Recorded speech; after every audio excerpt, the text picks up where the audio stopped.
I just wanted to say this summit has been absolutely amazing. I think it's so inspiring to be surrounded by such amazing people and being able to spend, hours and days working through these policies has been really eye-opening to see kind of the work that's going around in the world. And I think this just really goes to show you that youth voice is super powerful and that we are making a difference in this world. And so I just wanted to say thank you to the Department of Health and Human Services, CLAS, SNAMI, and all the other organizations that have helped put this all together. So thank you.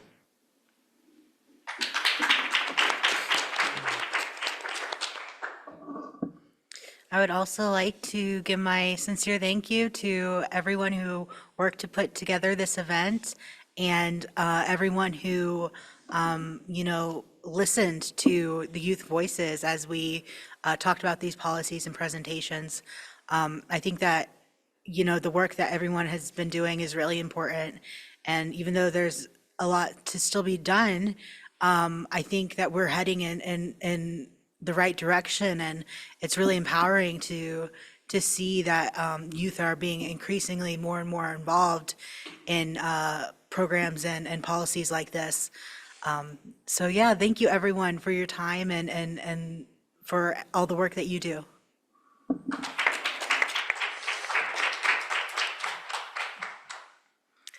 I would just like to echo the sentiments of Ray and Kaden. Thank you so much, everyone, for being here. The support that is shown just from everyone in person and on Zoom is so amazing.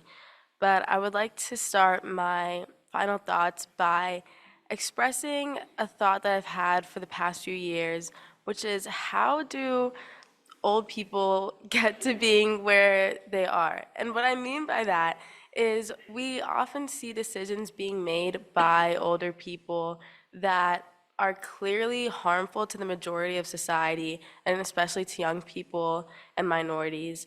And I always wondered, they were young people at one point too. How did they get to a point where they can only see what's benefiting themselves and their generation? And so going off of that, being in the summit has really shown me that though we are seeing people that are making decisions that are harmful to a lot of people in society, there are also so many people that are doing the work that needs to be done to counteract and move forward in society. And the recognition of young people's issues was so strong throughout this entire summit. And it shows that systems are being fundamentally changed. People recognize the issues that are ingrained within our society and within so many of our systems. Especially throughout the summit, we saw that mental health is really being recognized, and the work that needs to be done to improve the state of mental health for young people and for all people in our country is really being done. And also, there's just so many opportunities now for young people to be supported and to get involved and make their voices heard. As we saw with the Youth Action Board, they really had the opportunity to take their lived experience and turn that into a movement for change to improve the situations of people just like them and younger people that are going through the same thing that they went through. And the Youth Action Board also shows that we need more young people in leadership positions. We, the panelists, have been given an opportunity to make our voices heard, but I wish that there was more than just 6 of us. I wish that every young person had the opportunity to make their voices heard, to be in positions of leadership where they can make decisions that are actually affecting themselves and their communities. And though there are those opportunities being offered, it's simply not enough. And I think we all recognize that that just needs to happen more. And in the words of one of the presenters from today, we need to embrace humanity more.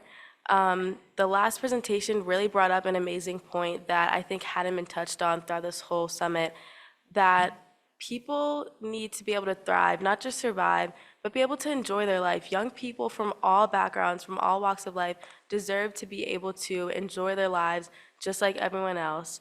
And I think that the fact that that was recognized in both of the presentations today was really powerful and definitely brought to my attention something that I need to examine a little bit more.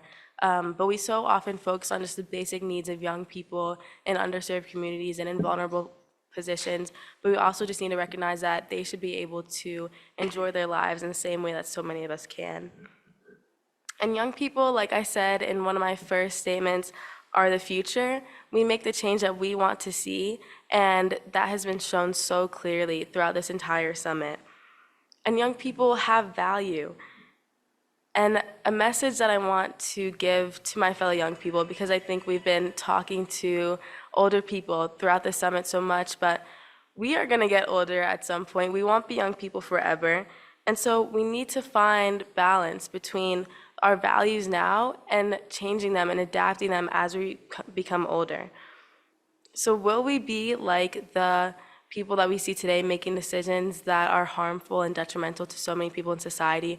Or will we continue to move forward, to listen to the voices of those that have been silenced for so long and make decisions that are beneficial to society as a whole and to people who have been in situations where they don't have the voice to make decisions? And I want to end my statement by reading part of Amanda Gordon's poem, The Hill We Climb. We will not be turned around or interrupted by intimidation, because we know our inaction and inertia will be the inheritance of the next generation, become the future. Our blunders will become their burdens.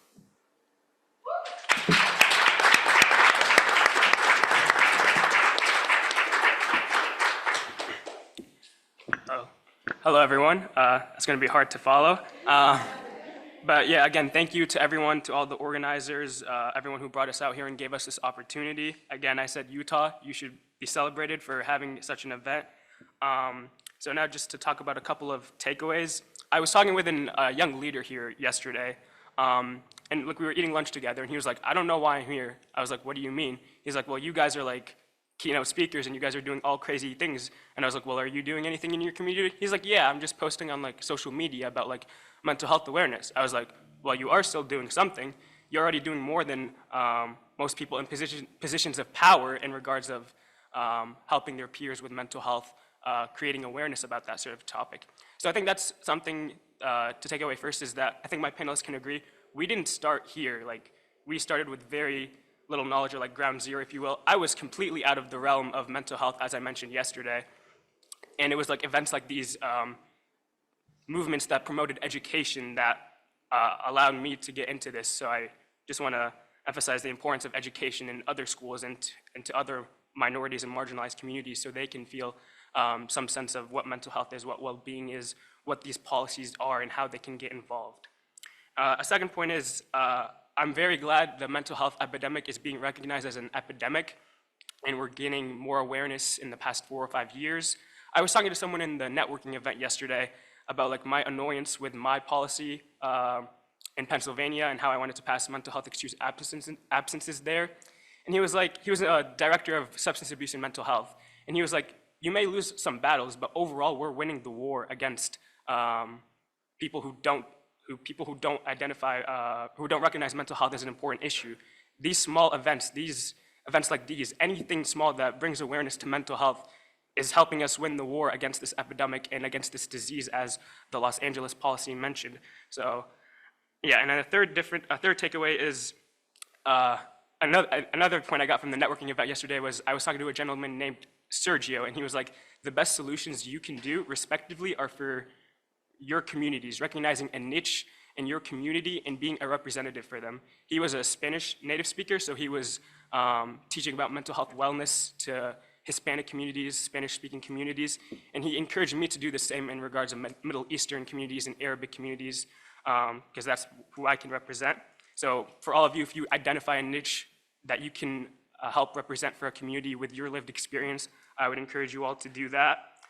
Another thing is current solutions aren't enough. I was talking with Kaden this morning, actually, at breakfast about how pharmaceuticals kind of ruined mental health care in a way, because there's such a heavy reliance on medication now for things such as anxiety, depression. Not that medications aren't needed, but there's such a heavy reliance now and less of a focus on preventative measures, holistic measures. I mentioned I saw a TikTok about, it was called The Lost Book of Herbal Remedies, and it had a bunch of things about how to deal with mental health, how to deal with cancer. Maybe that's why they're banning TikTok, I don't know. But yeah, we need to identify better solutions to our current problems and ensure we're not just focused on money. And then finally, Kira mentioned my final point. It was about what the Mayors for Guaranteed Income said. Humanity will win. Humanity always wins. Having a personal connection with someone can do so much more than medication, so much more than just prescribing them. Actually understanding the root cause of what they're going through, continuing to speak with them, and then allowing them to thrive just past their basic needs. I think that's essential to continuing to allow this transition from youth into adulthood and making it successful. So thank you all again. I really appreciate it, and I'll pass it on to Brandon.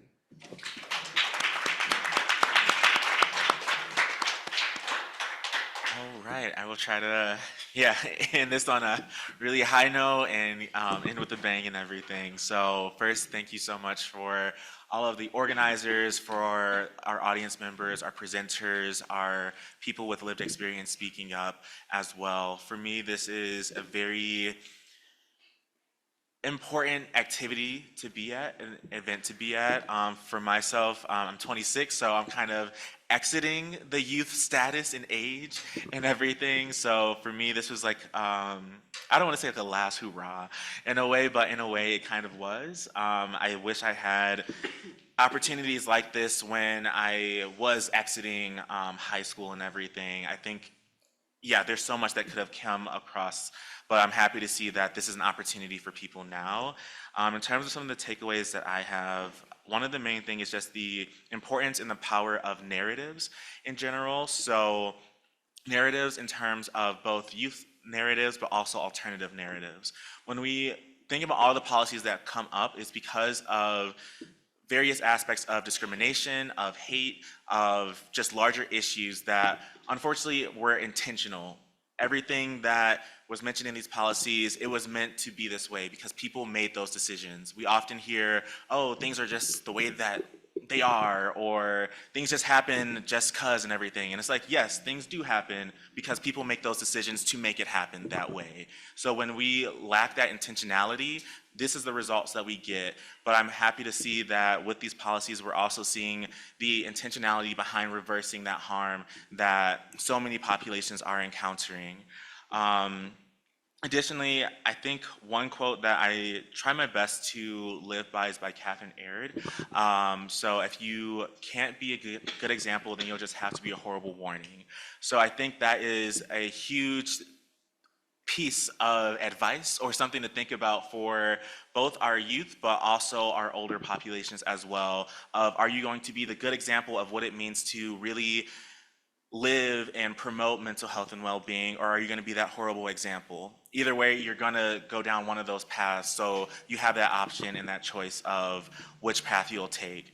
And I think something that I heard a couple of weeks back that really was profound to me was the concept of elders.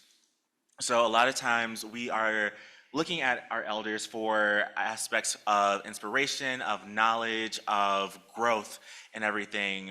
But we have to also recognize that at times, sometimes the youth are the elders in certain topics. When it comes to youth mental health, we are the elders. We have the information, and it's really important that we get people that are not youth to hear us, to listen to the wisdom that we bring to the table so that we can proceed in a better future.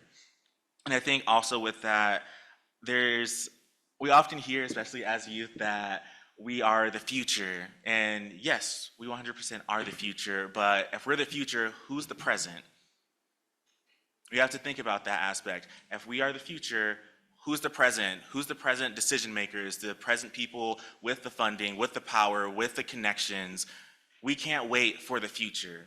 We have to start in the present right now. So I think that was also a huge piece of this summit, of making sure that we can kind of bridge that gap or that misconception that we have to wait for future generations to make changes. The changes don't have to wait. They can start right now, and they can start with us by working together. And the last thing I'll say is something that I try to leave. I'm always like very action oriented, so feel free to take out your pens and notes. Got some things for y'all to write down in terms of things that have helped me develop who I am and my thought process as well. So when it comes to every interaction I have, every action I take, every thought that I have, I try my best to ask myself these 3 questions about stories. So one is, what is the story you want to tell with that interaction, with that action, with that thought process? 2, what actions need to take place in order for you to both tell and exist in that story? That's intentional for developing those action steps that you need to make sure that you can tell that story. And then the third question is, would I be proud of telling this story in 5 years? We have to think about the future as much as possible in addition to the present, and thinking about the consequences and whether they are intentional or unintentional that come with the decisions that we make or don't make. So I think with those key aspects, when we're able to ask ourselves those questions or ask other people those questions, we can get a lot more insight into what is it that we're actually trying to work towards and achieve, and where do people fit into that picture overall. We all have a place, we all have mental health and well-being, so we all have some type of interaction and some role to play in the promotion of mental health and well-being. So I really think that this is, again, an amazing opportunity to connect and to hear each other's stories and to start building a collective story for what we want to live in the future. So I'll wrap up with that. Hopefully those are some insightful things to end on and some nice action steps for all of you to take away, in addition to the amazing insight and wisdom from our panelists too. So I believe with that, that will conclude this year's 2nd annual Transition Age Youth Summit. And thank you so much for your attendance, your engagement, and we are really looking forward to staying connected and looking into year 3 and what comes from the advocacy work that we are both doing as youth and community members. So thank you so much.